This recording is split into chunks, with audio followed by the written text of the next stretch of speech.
Salut tout le monde, comment allez-vous? Moi ça va plutôt bien aujourd'hui.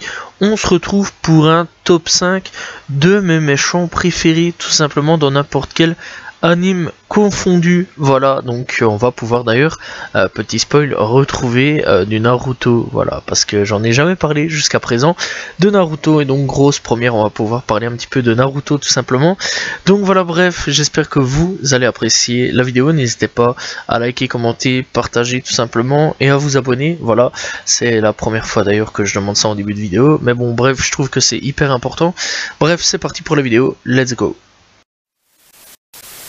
Pour le cinquième, on va parler tout simplement d'un mec de l'univers de Naruto, Kimimaro, tout simplement, un personnage que j'avais découvert dans la première partie de Naruto. J'avais découvert ça étant tout gamin, d'ailleurs ça m'avait un peu choqué. Je vais pas vous mentir, un mec qui sort des eaux comme ça m'avait bien dégoûté à l'époque. Voilà, et clairement je me demandais dans quoi j'étais un peu tombé à cette époque là, et c'est un mec clairement qui m'avait marqué. Ici récemment tout simplement je mate plutôt Naruto parce que j'ai pas terminé étant plus jeune Naruto tout simplement, et ici donc je suis en train de me les refaire, et c'est vrai que ce mec m'avait plutôt bien marqué. Et quand j'ai revu le combat, parce que j'avais vu ça, j'étais quand même très jeune à cette époque là, je me suis dit putain, en fait c'est une grosse dinguerie quand même ce combat là, et j'avais bien apprécié ce combat là. Alors ce mec se bat avec ses os. Je ne déconne pas, pour ceux qui n'ont jamais vu Naruto, je ne déconne absolument pas, tout simplement. Bref, en gros, le mec peut sortir les os de son corps, la colonne vertébrale, pour en faire des épées. Voilà, il peut faire des épines avec ses os, tout simplement. Vraiment des trucs bien glauques. Bref, donc ce mec-là, il faut savoir quand même que, un petit peu dans son histoire, on va pas simplement écarter l'histoire. Donc ce mec tout simplement est l'unique survivant du clan Kaguya. Voilà, et alors il est au service d'Orochimaru, un autre méchant tout simplement de Naruto, très récurrent d'ailleurs, soit dit en passant. Et donc même dans Shippuden, hein, dans l'animé, tout simplement, je sais pas vraiment dans le manga, parce que le manga je suis fort en retard aussi, malgré que j'ai de temps en temps un bouquin au caisse. Donc voilà. Et donc dans l'ensemble, on retrouvera aussi un petit peu Kimimaro dans l'histoire tout simplement de l'animé. Donc voilà, et même dans Shippuden on retrouvera un tout petit peu, pas grand chose, hein. Voilà, moi pour le moment de ce que je sais, voilà, parce que je sais clairement qu'il réapparaît un petit peu dans l'animé, malgré qu'il est là principalement dans Naruto en tant que méchant, voilà, qui doit être combattu, et clairement ça a été un combat très mémorable. Et ce mec quand même a des grosses capacités avec son corps, c'est énorme. Voilà, et j'ai trouvé ce combat vraiment exceptionnel, n'hésitez pas à aller le checker. Je trouve que pour un méchant, il aurait vraiment pu faire du sale si malheureusement il n'avait pas eu cette maladie tout simplement qui l'empêchait de faire certaines choses tout simplement. Bref, n'hésitez pas à aller checker ce combat là de Kimimaro tout simplement dans Naruto. Pour le quatrième méchant, je vais parler de Light Yagami. Alors, héros ou méchant tout simplement de Death Note. C'est un mec assez complexe tout simplement, qui obtient donc le cahier, donc le Death Note, qui permet de tuer n'importe qui à n'importe quel moment, du moment qu'il a son nom et son nom de famille. Bref, Death Note, eh bien c'est quand même un manga culte aujourd'hui tout simplement. Et donc notre cher Light sera quelque part le méchant principal contre qui la police, eh bien, va essayer de l'attraper. Et alors notre héros principal à nous, puisqu'on va suivre tout simplement, eh bien, Light jusqu'au bout de ses aventures. Et je trouve ça assez intéressant comme personnage tout simplement, parce que c'est un personnage très complexe, qui d'ailleurs se fera appeler Kira, donc Dieu, et donc clairement il a la décision tout simplement sur la vie et la mort, et il tuera les criminels ou alors les gens qui le dérangent un petit peu trop et qui se rapprochent un petit peu trop de lui tout simplement avec le Death Note. Bref, donc clairement je trouve quand même que ce mec est très dangereux pour obtenir tout simplement le Death Note. Je sais pas ce que vous en pensez, mais personnellement je trouve quand même que c'est quand même un méchant de l'histoire principale de Death Note. Crocodile. Bref, pour ma part, Crocodile est un méchant assez important et iconique, je trouve, de One Piece tout simplement. Et clairement, c'est un méchant qui m'a fortement marqué à l'époque, avec énormément de choses. Bref, donc Crocodile, c'est un mec qui a le pouvoir du sable, donc il a mangé le fruit du sable, et avec ce fruit, tout simplement, eh bien il va à Alabasta, déjà un pays dans le sable, etc. Voilà, un petit peu comme le Sahara chez nous, tout simplement, donc dans notre univers à nous. Et donc clairement, le mec prive le pays tout simplement de pluie avec son fruit du démon. Donc quelque part déjà là, eh bien il y a déjà un gros problème, c'est que le mec clairement veut tout simplement priver la population de boire, manger, etc. à sa guise. Le mec clairement veut créer une guerre entre tout simplement tout ce qui est royauté, donc voilà, vraiment la royauté contre des résistants, tout simplement des révolutionnaires qui voudront récupérer la tête du roi, tout simplement, pour le fait qu'il ne fait rien, etc., etc. Et le mec a clairement une putain d'organisation aussi secrète, donc voilà, et qui clairement contrôle toute la première partie tout simplement de Grand Line. Et clairement c'est quelque chose aussi, voilà. Et Crocodile aussi, on va pas se mentir, veut aussi avoir les poneglyphes pour essayer d'obtenir tout simplement son rêve, donc sûrement le One Piece, hein, j'imagine, tout simplement. Bref, après tout ça, le mec va en prison, voilà, battu par Luffy. Et ce mec, à peine sorti, son objectif, c'est juste de buter Barbe Blanche. Clairement, ce mec n'est pas net. Et aujourd'hui, il est dehors, voilà, il est libre grâce à Luffy, tout simplement, qui l'a libéré de la prison d'Impel Down. Et aujourd'hui, on ne sait pas vraiment quel plan il manipule, enfin ce qu'il fait derrière, tout simplement, qu'il prépare, etc. Est-ce qu'il va manipuler d'autres gens, d'autres rois?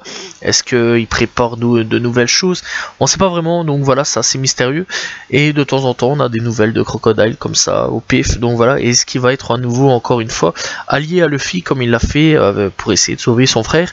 Telle est la question tout simplement sur le futur de ce personnage là, puisque son histoire n'est pas encore finie, puisque tout simplement encore une fois il a été libéré d'Impel Down. Donc voilà, bref, franchement c'est vrai que c'est un personnage qui m'a fortement marqué à l'époque, et j'attends de voir un petit peu la suite de son histoire. Partons vers l'univers de Berserk pour le prochain ennemi, tout simplement, avec Griffith, tout simplement, qui est le personnage, voire l'antagoniste principal du manga de la série, tout simplement, Berserk. Bref, il est présenté au tout début de la série, tout simplement, comme un personnage principal avec Guts, et il deviendra peu à peu le meilleur ami de Guts, tout simplement, et donc Guts qui est le héros. Bref, il faut savoir que le mec, quand même, se sert de Guts, de son armée, parce qu'il faut savoir quand même que le mec est a tout simplement une armée, et donc tout est minutieusement préparé à la moindre détail pour devenir quelque part un dieu, voilà, grâce à un petit collier sur lequel il a ramassé. Je vous laisse regarder tout simplement pour tout ça, parce que sinon je viendrai à spoiler. Et clairement, après tout ça, après ce rituel de ce qui se passe, Guts en viendra tout simplement avec un œil en moins, un bras en moins, tout simplement, puisque là-dedans il y aura 2 survivants, Casca aussi, qui elle a été tout simplement voilà, V. Je vais pas aller très loin là-dessus parce que bon, ça pourrait être un mot qui pourrait choquer tout simplement. Donc clairement la femme a eu pas mal de problèmes, vraiment des plus gros problèmes que Guts, vraiment très très sale d'ailleurs. Donc clairement Griffith mérite d'être à cette place là parce que c'est un très gros enfoiré qui peut clairement dégoûter énormément de personnes. Voilà, d'ailleurs, voilà, clairement, c'est dommage que la série malheureusement se termine pas, tout simplement, puisqu'il faut savoir que son auteur est malheureusement décédé, donc voilà, et clairement, on n'apprendra pas plus à ce niveau-là sur l'histoire avec Griffith et Guts, malheureusement, mais clairement, il valait cette place, tout simplement. Pour le premier méchant, l'antagoniste, tout simplement, je vais parler de Freezer. Alors, Freezer, dans Dragon Ball, c'est quelque chose, je pense. Bref, clairement, c'est l'un des pires personnages qui, je pense, a été créé en ce jour, tout simplement, parce que c'est un mec machiavélique, mais un de ces... waouh, vraiment très très machiavélique. Voilà, l'un des pires personnages, je pense, tout simplement. Ce mec a clairement des intentions mauvaises. Déjà d'avance, il a anéanti quelques peuples, beaucoup de peuples. Il a anéanti le peuple des Saiyans au complet, voilà, vraiment au complet. Il reste que quelques Saiyans vivants, tout simplement, puisque c'était des gens envoyés soit en mission ailleurs, tout simplement sur une autre planète, ou alors certains ont pu sauver leurs bébés en les envoyant dans d'autres planètes, tel Goku, ou même Broly tout simplement, qui a réussi à être échappé aussi, comme le père de Broly. Voilà, alors je vais reprendre aussi avec tout simplement Dragon Ball Super, hein, puisque maintenant, voilà, il y a eu Broly, etc. Donc voilà, il a clairement éliminé la race des Saiyans. Ici, après, il a été éliminé tout simplement la race des Namek, puisque son objectif était d'avoir tout simplement eh bien, les Dragon Ball pour exaucer son vœu, voilà, quitte à éliminer n'importe qui. D'ailleurs, de toute façon, il aurait clairement éliminé la race des Namek, et après son objectif, clairement, c'était d'aller buter Goku. Mais pas que, parce qu'il y a quand même plusieurs trucs, puisqu'il avait décidé aussi de devenir le maître de l'univers 7 quelque part, puisqu'il voulait devenir tout simplement le maître de cet univers. Et clairement, il faut pas s'en douter, il a sûrement éliminé d'autres peuples bien plus faibles avant, il faut clairement pas s'en douter, sachant que son armée était un peu partout tout simplement, et qu'il a éliminé pas mal de monde. Voilà, bref, clairement c'est l'un des personnages qui, je pense, était le pire, parce que même après tout ça, son élimination, etc. Par Trunks, eh bien il a encore réussi à trouver un moyen de revenir tout simplement, puisque Goku avait tout simplement besoin de son aide pour les combats, tout simplement pour sauver l'univers, et bien tout simplement pouvoir revenir à la vie. Donc clairement Freezer, eh bien à partir de ce moment-là, est revenu. Et là encore, il avait un plan clairement bien établi pour pouvoir rester en vie et recontinuer à pouvoir refaire son armée. Et encore une fois, dernièrement, eh bien, il a encore servi pour Broly tout simplement. Donc clairement, Freezer est clairement quelqu'un qui est très manipulateur, très intelligent, très fort au combat. Il a une armée derrière lui, il a des gens qui le soutiennent, voilà, et clairement, c'est vrai que pour beaucoup, c'est un peu un régime haine, tout simplement, qu'on a connu tout simplement à la deuxième, voilà, mondiale. On va pas aller plus loin là-dessus. C'est vrai que pour beaucoup, il y a beaucoup de cohérence là-dedans, enfin il y a beaucoup de choses qui se ressemblent là-dedans, et clairement c'est vrai quand même que ce mec est clairement un grand taré, voilà, c'est un dictateur, un tueur, voilà, et clairement même Beerus dira clairement que ce mec est complètement givré. Donc voilà, clairement on peut pas faire pire que ça, je pense. Bien sûr, il y a pire sur d'autres œuvres, bien sûr, mais clairement, dans l'univers Dragon Ball, c'est clairement le pire personnage qui puisse exister à l'heure actuelle. Bref, donc voilà, et bien Freezer, place numéro 1, tout simplement. Voilà, c'est la fin de cette vidéo. J'espère que vous l'avez apprécié. Bref, je tiens quand même à dire que c'est normal, si vous n'avez pas retrouvé votre méchant préféré, voilà, il faut quand même se dire que je n'ai pas vu tous les animés du monde, voilà, je n'ai pas vu non plus certains grands œuvres qui sont réputés, hein, bien sûr, parce que bon, il y a pas trop le time ou certaines choses, voilà, donc clairement c'est pour ça qu'il y a certains personnages qui se sont pas retrouvés là.